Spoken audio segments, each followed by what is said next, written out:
Good morning mga day, this is Basuden, yung vlogger, a day in my life as a content creator at age of 15. Kaya naman papasabi ka na lang talaga dito ng I for the go! Hi guys! For today's vlog, another day, another katamisan na naman! Samahan nyo nga ako ngayong araw dahil ngayong araw ay gagawa nga tayo ng popsicle ice cream dahil talagang sobrang init ng panahon. Yung tipong 6 o'clock pa lang pero yung init pang alas 9 na. Bang hinihintay nga po palang kumulo yung mainit na tubig eto at hiwa-hiwain na muna nga po pala namin itong mga chocolate para naman kapag tinunaw nga siya mamaya hindi na nga siya pahirapan. Yes po, magtutunaw tayo ng chocolate for today's video kaya naman another katamisan na naman talaga to. At ayan ang hiwa-hiwa na nga po pala yung mga chocolate dyan. Sakto naman kumulo na nga po pala itong tubig. Kaya naman inilagay ko na rin nga po pala itong ating bowl dito nga po pala sa ating mainit na tubig. Di na nga po pala namin hinaon pa ito nga po palang pinag-inita. Dito na nga lang talaga namin nilagay yung bowl para naman dire-diretso lang yung pagtunaw sa kanya. Fast forward, tunaw na nga itong chocolate natin. Kaya naman nalagyan na natin ng chocolate ang palibot nitong ating disposable cup. And syempre, si mama na muna nga po pala ang unang gumawa dyan. Tapos ako naman ang susunod para nga talaga magaya ko yung ginawa niya. Diyos ko, mahirap daw kasi yung instruct ng paulit-ulit, di naman naiintindihan.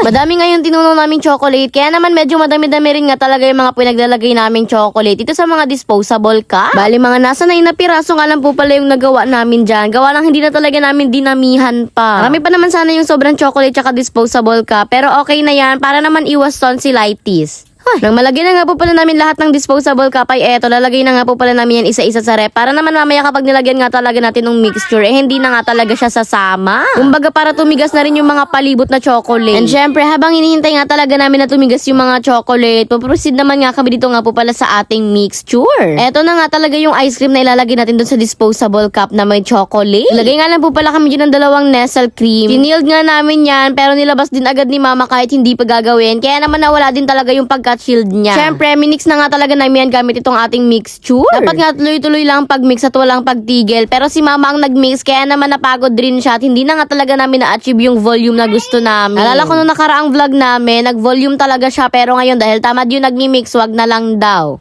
Pwede na nga raw yan, kaya naman eto, nilagay na nga po pala namin dito nga po pala sa mga disposable cup na may chocolate. Sana naman nga hindi maging failed tong popsicle ice cream natin, no? Alam nyo ba, sa totoo lang, hindi madali gumawa na ganitong klaseng pagkain. Makikita nyo nga sa mga video online, sobrang dali lang nila mapavolume yung mga Nestle cream. Pero pag sa kayo na talaga ang gumagawa, mahirap na. Siguro madali na lang siya kapag nasanay na kayo. Pero kapag hindi nyo pa talaga alam yung tamang patama, talagang hindi nyo magagawa. By the way, fast forward, kinaumagahan na nga po pala namin iti-taste test. Ito nga po palang ice cream. Nakatapos ko nga lang talagang kumain dyan ng umagahan at ito kinuha ko na agad itong ating mga popsicle ice cream. Hindi na nga talaga nag-steady yung mga popsicle stick kaya naman ay hindi na nyo naman para siya naging kutsara dito na nakapaslan. Tinatry ko nga rin siyang kuhain. Actually tumigas naman siya onte pero natunaw din siya gawa ng ang aga pala ni mama ang hinugkot yung saksak ng ref. Diyos ko, nakalimutan siguro ni mama na may ice cream pa sa loob ng freezer na kapag defrost na siya agad. Wala na kasi masyadong laman yung ref namin. Talagang itong ice cream na lang tapos mga yelo kaya naman dinifrost na rin agad ni mama. Pero ayun, in fairness, masarap naman siya. Tapos kayo na lang talaga ang bahala na maglagay nito mga chocolate. Gawa na nagkakanda tiggal-tiggal nga sila dito sa ice cream. And syempre, uminom na rin ako dyan ng sobrang daming tubig dahil medyo matamis nga yung gawa namin para naman iwas diabetes tayo. Tapos hindi ko naman ito mauubos kaya naman eto, dinala ko na nga po pala dito sa baba. Gawa na naghuhuklas nga po pala dito sila dada. At may mga bata nga dito, tapos nandito nga rin talaga sila baby storm. Kaya naman eto, ipapamigay ko na nga talaga itong ating popsicle ice cream. Ganyan naman ang baby storm nyo ko, siya pa talaga ang nangungunang kumuha. Actually, must try naman itong ating ginawang ice cream. Pero siguro next time, itatry na lang ulit namin siyang ma-perfect. Gawa nang hindi talaga namin siya na-perfect ngayon. Kaya itong si mama nasarapan naman nga sa gawa naming popsicle ice cream. And ayun, hanggang dito na nga talaga ang ating vlog for today's video. Abang-abang sa next vlog, yun lang. Salamat and God bless. Thanks for watching. Mwah! Abay, sorry na agad kung hindi na perfect ang popsicle ice cream.